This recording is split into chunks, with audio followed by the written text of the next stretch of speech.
Hey, Bulls and Bears, it is Thursday, November 4th, 2021. Thank you for being here. We've got a lot of important news to cover regarding the economy, the financial system, important economic news. And I believe that this country and a lot of the world, most of the world, is headed for very, very hard times. Now, things look pretty good right now. We've got record money printing, record deficits.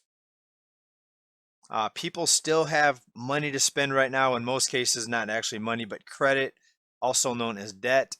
They have the availability of running up debt and making purchases right now. If you take away the credit cards, if you take away the loans and the accumulation of new debt or the addition of new debt, you would see an economic collapse that would make 2008 look like a cakewalk. But the banks have been unleashed, completely unleashed, given unlimited capacity to continue to issue new debt. The Fed's going to continue to buy these securities, continue to buy the bad loans, taking the risk away from the lenders and the banks. Now, the Fed is talking about slowing down. We'll see if that really happens as far as their bond purchases.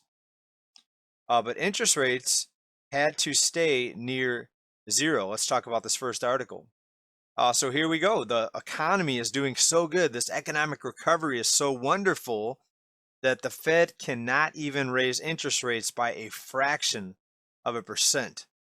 Think about that. Think about how that blows holes in the whole theory that the economy is recovering, everything's fine.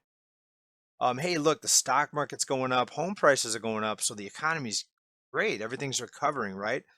Well, why can't we raise interest rates even a fraction of a percent? The Fed holds rates near zero, yet some borrowing costs are already on the rise. Now, it's true, we have seen an uptick in some borrowing costs. Mortgage rates have risen slightly, not much. We're also seeing the 10-year bond. Let's take a look at a chart real quick. And we're looking at Yahoo Finance here. The 10-year bond, 1.52. It is up a bit. Let's take a look at this chart right here. And why do we look at this? Well, this tells us how mortgage rates are going to respond. You see, borrowing costs, mortgage rates, interest rates, they're completely adjusted or set by the Fed. They don't set the exact amount, but they manipulate the number with their action in purchasing these bonds. And if we look at a 1-year chart, it doesn't look like too much of a rise. We're still lower than we were back in March of this year. But if you look at a long-term chart, we see that we're actually still near multi-decade lows. This latest rise is really nothing on a long-term scale. And what's likely to happen is they'll let it rise, they'll see what happens. Then they're going to see a slowdown in maybe the stock market, or they're going to see maybe a drop in the stock market, or maybe home prices won't go up high enough or fast enough for the Fed's taste. And what they'll do is they'll say, okay, we have to come in, we have to ramp up again, ramp up our purchases, we have to stop tapering, and we have to now reverse and increase the monetary stimulus. And the Fed is not really talking about reversing any of their policies. They're going to slow down some of their policies, but they're definitely not reversing any of their policies. Even the New York Times came out. The Fed takes first step towards the end of pandemic measures. Not really much of a step, though. Wednesday's announcement that it will slow bond purchases is a step towards more normal monetary policy. Again, a step towards, it's a very small step in a 10 million mile journey is what it is. And for the money machine to act like they can actually reverse course, reversing course would mean shedding the balance sheet or reducing the balance sheet. They're not reducing the balance sheet. All they're doing is slowing the increase in the purchases or the growth of their balance sheet. In the meantime, it's not looking so good for the average household budget. Global food prices are getting closer to a record high. We're seeing more farmers being paid not to grow food because of the water shortage. And you're going to see continued rising prices because of this combination of monetary stimulus, supply chain disruptions, farms now putting out less food. And for those of you who don't believe me, we've talked about this several times over the past 6 months or a year or even more. Here's another recent article. Some Colorado River farmers are being paid to leave fields dry. So what they're saying is it's better to have less food than to use this water to water the crops. And now there's another crisis to add to the food growth situation. Global fertilizer crisis may push food prices higher. Folks, so anyone that thinks we're going to get out of this without any scratches or without any hardships, you may want to reassess what's happening right now. Sure, you can watch the news channels and CNBC, for example, and they can tell you how great it is that the stock market's going up. People look at their 401ks, they feel rich. People look at their home equity and they feel rich until the tax bill comes in on their home equity or on their home's assessment or the value.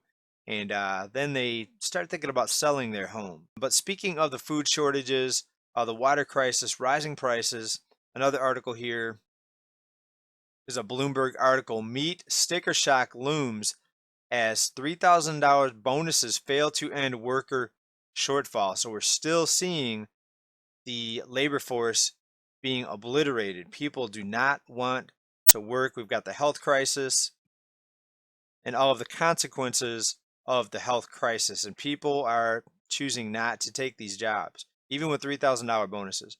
Less workers, less production, less supply, and guess what? Higher prices. From this article, here's a quote from the chief executive officer of a major supply chain consultant. Quote, "The sticker shock is what we all need to be prepared for. This is here to stay at least through the summer of 2022. At least through the summer of 2022. What does that mean, at least? That means it's not going to be solved anytime soon, and there's no end date on this.